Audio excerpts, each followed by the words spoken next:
Buenos días, continuamos con los tejidos fundamentales.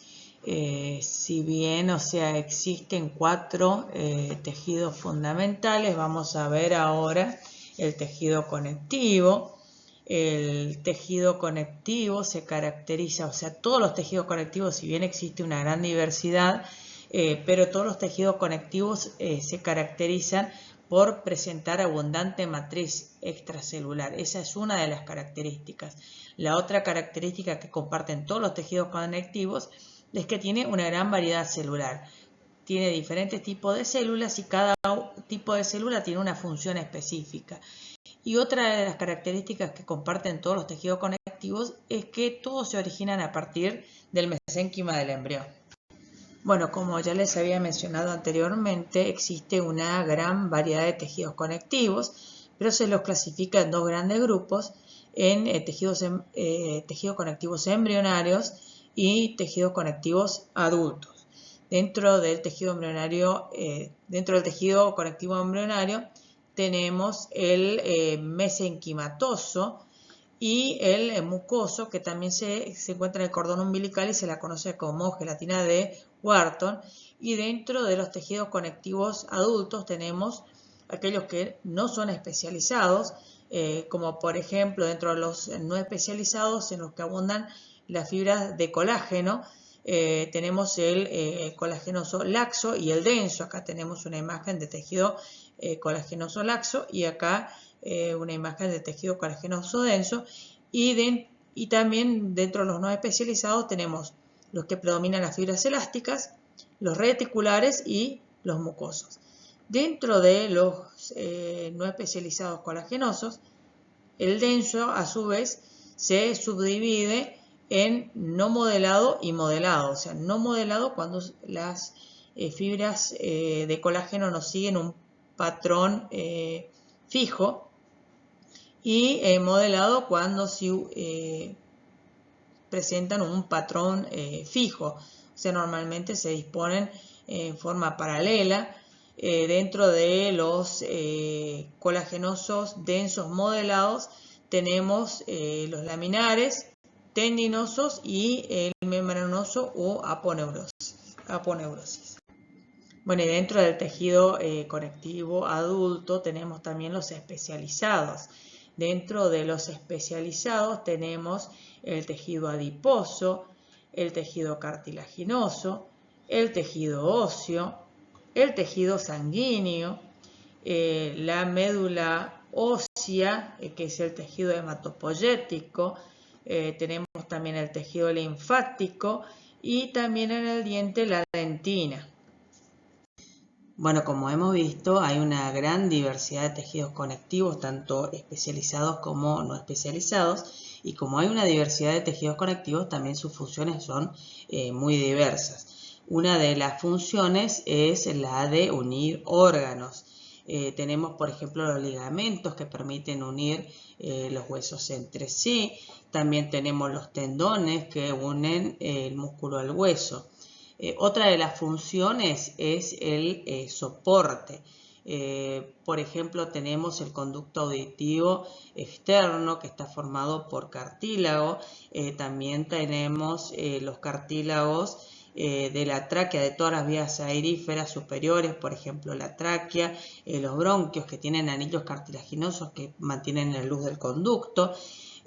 Otra de las funciones es la de protección física. Por ejemplo, tenemos los huesos que forman la caja craneana, que protegen los órganos del encéfalo. También tenemos los huesos que forman la caja torácica, que protege los pulmones y el corazón, pero también interviene en lo que es la mecánica respiratoria. Por otro lado, otra de las funciones es la protección inmunitaria. Tenemos uno de los tejidos conectivos especializados es la sangre, y en la sangre tenemos todas las células del sistema inmunológico, los neutrófilos, los eosinófilos, basófilos, linfocitos, los monocitos, pero también debajo de todo epitelio tenemos tejido conectivo, que es la lámina propia, y es la primera barrera defensiva. Ahí tenemos los macrófagos, que se encargan de fagocitar los microorganismos que puedan ingresar, atravesar la piel. Otra de las funciones es el movimiento. ¿Por qué? Porque una de las variedades de tejido conectivo es el hueso, y los huesos se articulan, y las articulaciones móviles o diartrosis son las que permiten movimiento. También las superficies óseas están cubiertas por cartílago. Entonces, ese cartílago que recubre la superficie ósea, junto con la forma en que se articulan los huesos, permite el movimiento. Otra de las funciones es el almacenamiento. Por ejemplo, tenemos el tejido adiposo que almacena triglicéridos, pero también tenemos los huesos que almacenan calcio y fósforo. Otra de las funciones es la producción de calor.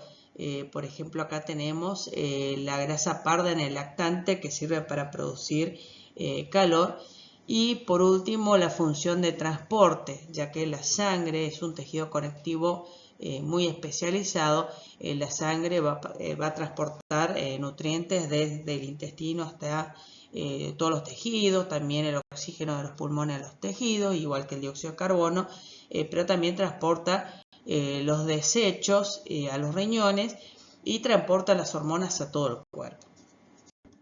Bueno, como vimos, todo tejido conectivo tiene una gran diversidad de poblaciones celulares que coexisten, y que se los clasifica teniendo en cuenta si están siempre en el tejido conectivo o están presentes en el tejido conectivo, pero salen, se meten en los vasos sanguíneos y pueden viajar a otros tejidos conectivos.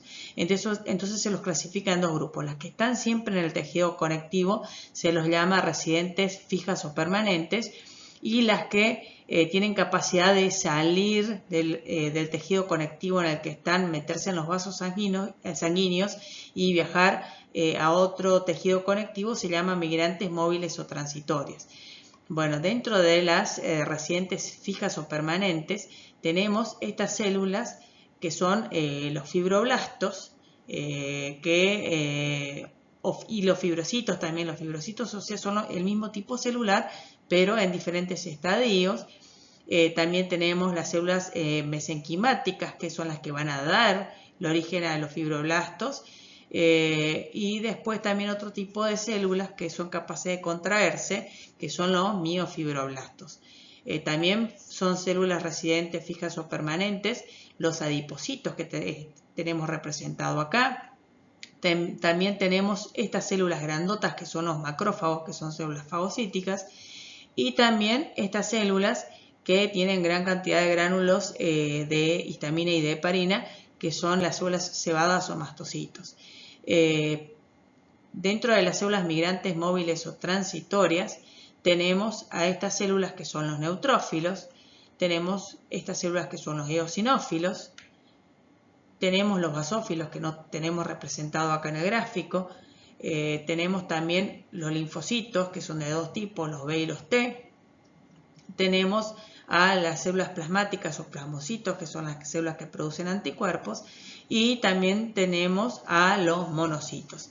Pero recuerden que estas células, que son los fibroblastos, son los que van a producir la matriz, esta matriz que es una sustancia amorfa, y van a producir también los tres tipos de fibras.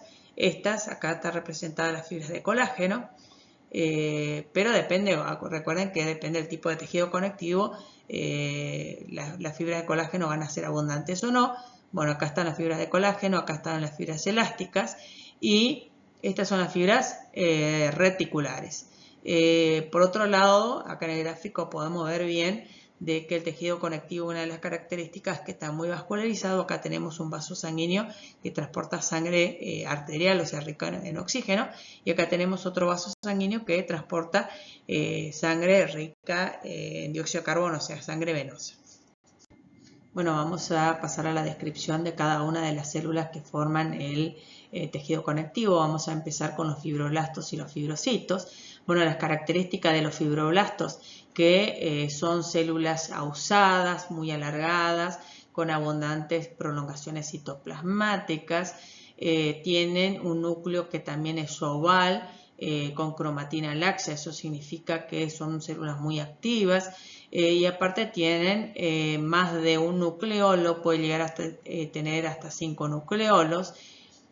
Con respecto a su citoplasma se puede ver un retículo endoplasmático granular muy desarrollado, así como también muchos aparatos de Golgi, que producen vesículas de almacenamiento, principalmente de proteoglucanos, que son muy abundantes en el citoplasma de los fibroblastos.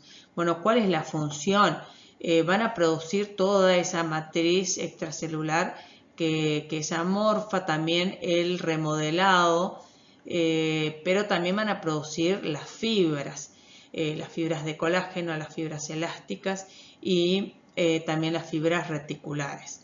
Recuerden que el tejido conectivo es el primer tejido cicatrizal que se forma en el caso de una lesión.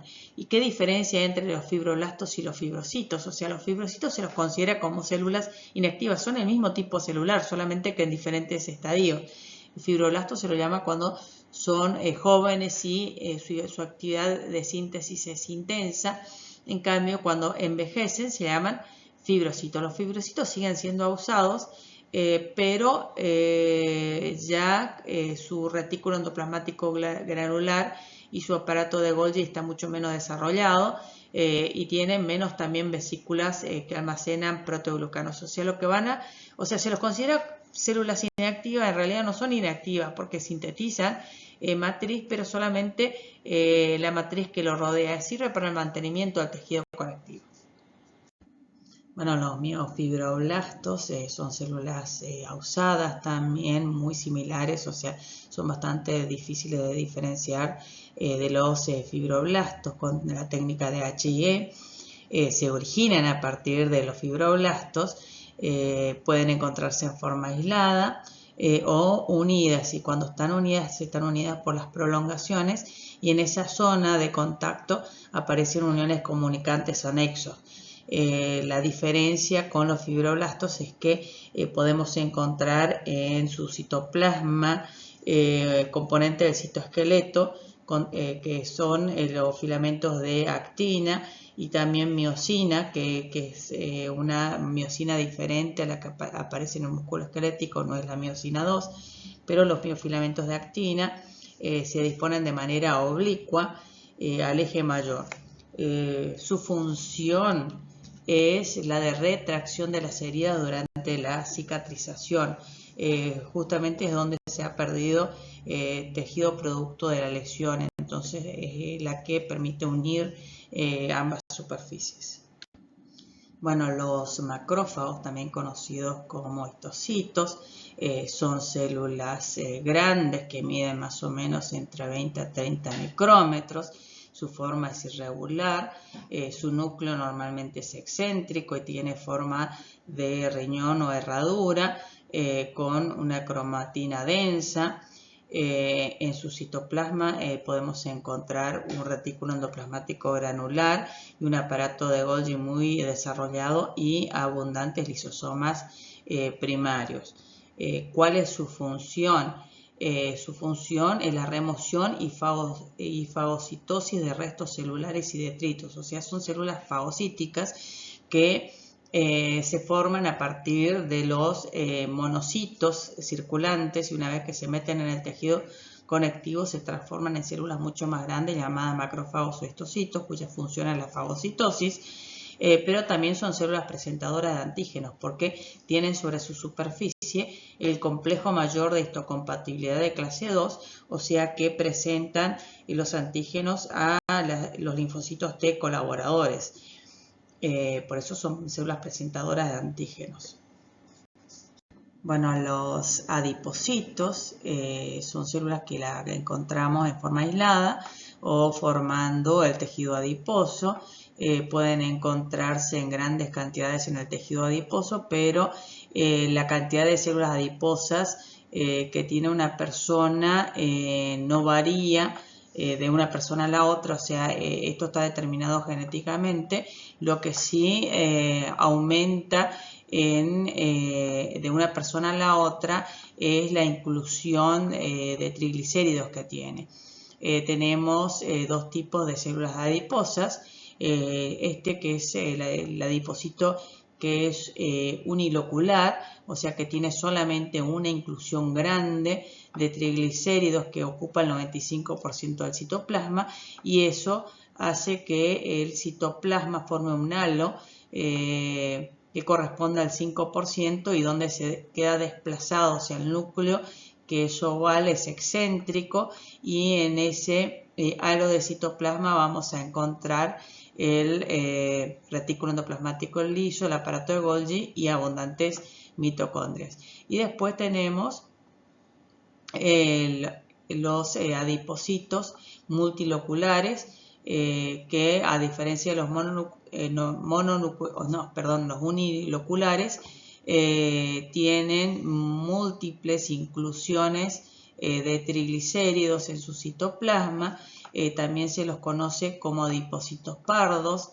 Tienen su núcleo también oval, un poco desplazado, o sea, no central, sino un poco desplazado, y tienen en su citoplasma abundantes mitocondrias que tienen en su superficie una proteína que es la termogenina, que es desacoplante de la cadena respiratoria y la fosforilación oxidativa. Entonces, en la cadena transportadora de electrones, la energía se utiliza para producir calor.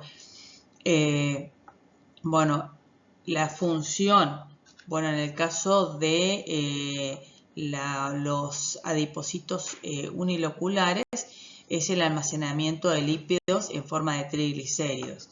Y en el caso de los multiloculares, es la producción de calor. Las células cebadas o mastocitos son células grandes que miden más o menos entre 10 a 30 micrómetros. Son esféricas u ovales. En su citoplasma encontramos un núcleo prominente con cromatina densa. En su citoplasma vamos a encontrar un retículo endoplasmático granular y un aparato de Golgi prominente y una gran cantidad de vesículas que contienen heparina, pero también vesículas que contienen histamina. Por eso que su función, primero que en su membrana plasmática tienen una gran cantidad de receptores para la inmunoglobulina E, por lo tanto son mediadores celulares de los procesos de hipersensibilidad inmediata, o sea que son los responsables de las respuestas alérgicas, pero también les dije que en su citoplasma tienen gránulos con histamina, que es un vasodilatador, y también tienen gránulos con heparina, que es un anticoagulante. Los pericitos o células perivasculares son células alargadas con abundantes prolongaciones citoplasmáticas. Se unen unas con otras mediante esas prolongaciones citoplasmáticas en los que vamos a encontrar uniones comunicantes o nexus. Se encuentran abrazando los vasos sanguíneos, las arteriolas, las vénulas y los capilares. Tienen un núcleo oval con cromatina laxa, y en su citoplasma vamos a encontrar inclusiones de glucógeno y de lípidos, así como también tiene componentes del citoesqueleto que son contráctiles. ¿Cuál es la función? Al contraerse pueden regular el flujo sanguíneo del vaso sanguíneo, o sea, de la arteriola, vénula o capilar en el que se encuentra, pero también son células madres, o sea que en el caso de una lesión son capaces de diferenciarse en células endoteliales, pero también en células musculares. La matriz amorfa o sustancia fundamental está formada por un 70% de agua y iones. Principalmente atrae mucha cantidad de agua, está muy hidratada porque los GAG sulfatados son polianiones, tienen carga negativa, entonces se atraen al sodio y por eso también el sodio atrae el agua. Entonces esta formado principalmente por agua, 70%, y iones. Después tenemos estos azúcares que se conocen como glucosaminoglucanos, que pueden estar sulfatados o no. El no sulfatado es el ácido hialurónico. El ácido hialurónico o hialuronato se une formando verdaderas fibras, y al ácido hialurónico se unen los proteoglucanos. ¿Qué son los proteoglucanos? Son estos glucosaminoglucanos, o sea, GAG sulfatados, que se unen a una proteína central, y esa proteína central se une al ácido hialurónico mediante una proteína multiadhesiva. Acá se nombran algunas proteínas multiadhesivas que aparecen en diferentes variedades de tejido conectivo. Bueno, la matriz fundamental le da las propiedades al tejido conectivo, y una de las propiedades fundamentales es la difusión de sustancias. Fíjense que es un tejido muy vascularizado, el tejido conectivo, y entonces los nutrientes, así como el oxígeno, difunden hacia los demás tejidos, como por ejemplo el cartílago, o puede también difundir hacia el epitelio. Bueno, vamos a ver una de los tres tipos de fibras que forman el tejido conectivo y que son producidas por los fibroblastos, pero también puede ser producido por otros tipos celulares. Primero, que las fibras de colágeno hace que el tejido conectivo sea flexible y que sea resistente también al estiramiento. El término colágeno viene de cola, porque cuando se hierve, por ejemplo, los tendones que son ricos en fibras de colágeno, queda como una especie de gelatina, y por eso se lo llama fibras de colágeno. El tejido que tiene abundante fibra de colágeno fresco es de color blanco. Son los componentes más abundantes de la piel, o sea, las fibras de colágeno son muy abundantes en el tejido conectivo que está debajo del epitelio. También es muy abundante en los huesos, y más o menos se calcula de todas las proteínas totales que tienen los mamíferos, el 25% de las proteínas corresponden a las fibras de colágeno. Cada molécula de tropocolágeno, esto es una molécula de tropocolágeno, está formado por tres cadenas polipeptídicas que se conocen como tres cadenas alfa, que son ricas en aminoácido prolina, también hidroxiprolina e hidroxilisina, pero también cada 3 aminoácidos tiene una glicina. Fíjense que cada 3 aminoácidos encontramos una glicina. La hidroxiprolina y la hidroxilisina son importantes para que las 3 cadenas alfa puedan girar en forma testrógira y adquirir esta característica que es propia de la molécula de tropocolágeno. Siempre en la molécula de tropocolágeno vamos a encontrar un extremo amino y un extremo carboxilo. Bueno, cada molécula de tropocolágeno mide más o menos 300 nanómetros, y cuando se ubican para formar una fibra de colágeno, esto es una fibra de colágeno, se ubican paralelas, siempre el extremo amino de un tropocolágeno en contacto con el extremo carboxilo de la otra molécula de tropocolágeno, pero esas se ubican en forma desfasadas. Entonces, en este espacio, normalmente cuando se realizan los preparados para observarlos con el microscopio de transmisión, se meten moléculas de osmio, y entonces cuando se los observa el microscopio se observa este característico bandeado de las fibras de colágeno. Bueno, como ya dije anteriormente, las cadenas polipeptídicas que forman la molécula del tropocolágeno, que es esta, y que son tres cadenas polipeptídicas, son ricas en hidroxiprolina e hidroxilisina.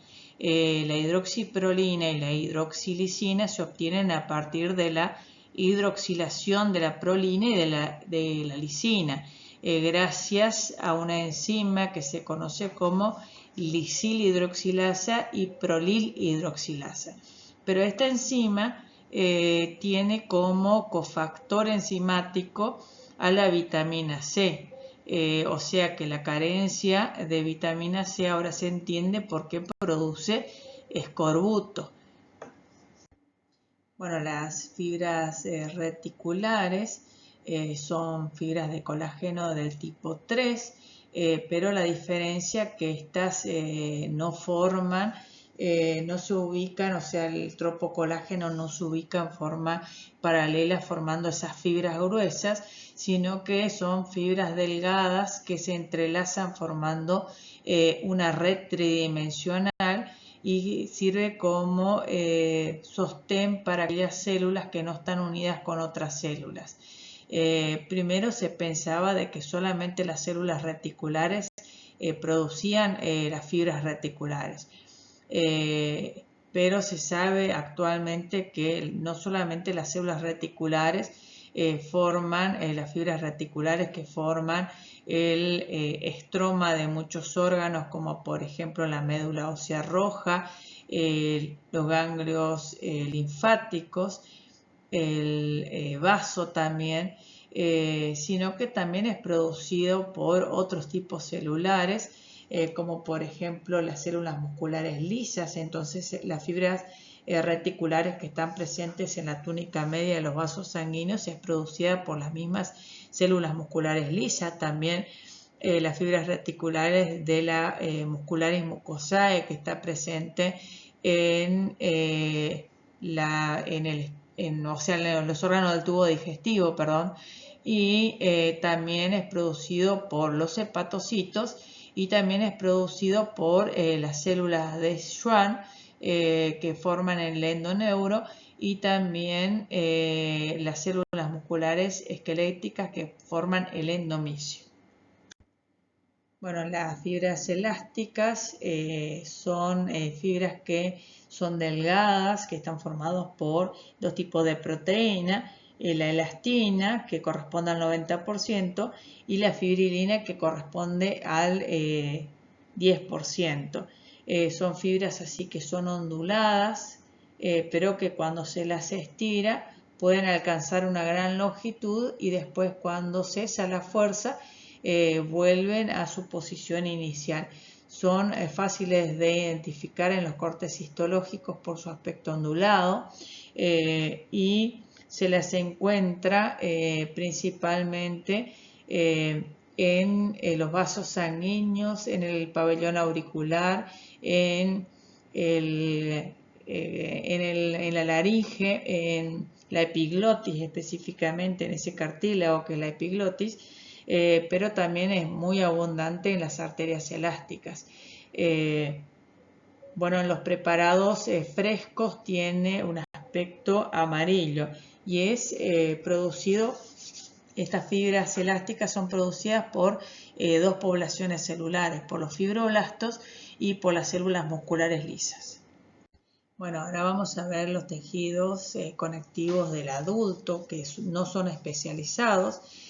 Tenemos el tejido conectivo laxo, que se caracteriza por presentar abundantes células, o sea, muchas células en relación con la matriz. Si bien igual sigue siendo abundante la matriz, pero lo que más abundan son las células. Y existen pocas fibras. Y las fibras que vamos a encontrar en el tejido conectivo laxo son fibras de colágeno que están dispuestas en forma desordenada. Acá tenemos la dermis, la dermis papilar, donde tenemos las células y las fibras de colágeno dispuestas en forma desordenada. ¿Dónde encontramos tejido conectivo laxo? Bueno, debajo de la lámina propia, formando la dermis papilar, también rellenando los espacios entre los haces de fibras musculares y también formando la adventicia, que se encuentra alrededor de muchas vísceras huecas, como por ejemplo los vasos sanguíneos, órganos del tubo digestivo, como por ejemplo el esófago, etc. Bueno, vamos a ver otro tejido conectivo del adulto que no es especializado, que es el tejido conectivo colagenoso, denso, no modelado, también conocido como irregular. En este tipo de tejido acá tenemos representado que tiene muy pocas células, pero lo que abunda es la matriz extracelular en relación a la cantidad de células, y también hay abundantes fibras, pero del tipo colagenoso. Esas fibras están dispuestas en haces o fascículos, pero que están dispuestos en forma irregular. Recuerden que el tejido de tipo colagenoso, denso, no modelado, lo encontramos debajo de todo tejido conectivo laxo, por eso que lo encontramos en la dermis profunda, en la dermis reticular, pero también lo encontramos formando la cápsula de tejido conectivo y las trabéculas, que tienen muchos órganos macizos, como por ejemplo los ganglios linfáticos, el bazo, etc. Bueno, el tejido conectivo denso, modelado regular, se caracteriza por presentar pocas células. Acá observamos en este gráfico pocas células. Acá en una muestra histológica, pocas células, pero abundante sustancia intercelular y también abundantes fibras de colágeno. De acuerdo a cómo se disponen esas fibras de colágeno, vamos a tener tres subtipos, que es el laminar, el tendinoso y el membranoso. El laminar lo encontramos en la córnea, donde podemos observar que en una de las capas las fibras de colágeno se ubican, si bien todas paralelas entre sí, pero en la siguiente capa, si bien se ubican paralelas entre sí, pero perpendicular a la capa anterior.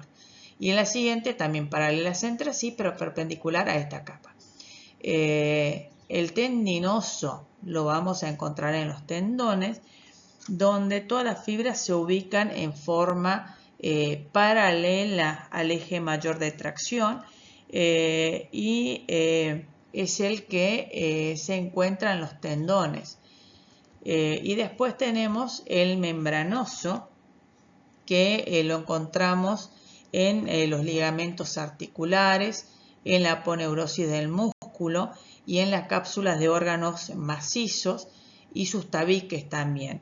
¿Qué característica tiene el membranoso? Que las fibras de colágeno se ubican paralelas entre sí, pero no existe una simetría con las capas contiguas.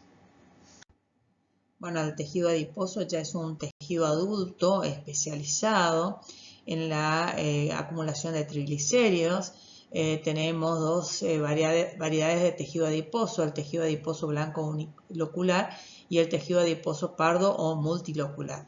El tejido adiposo blanco o unilocular está formado por los adipocitos, que son uniloculares, o sea, tienen una gran gota de triglicéridos en su citoplasma, que prácticamente ocupa la mayor parte de su citoplasma, incluso desplaza el núcleo hacia la periferia y queda un halo de citoplasma en la periferia.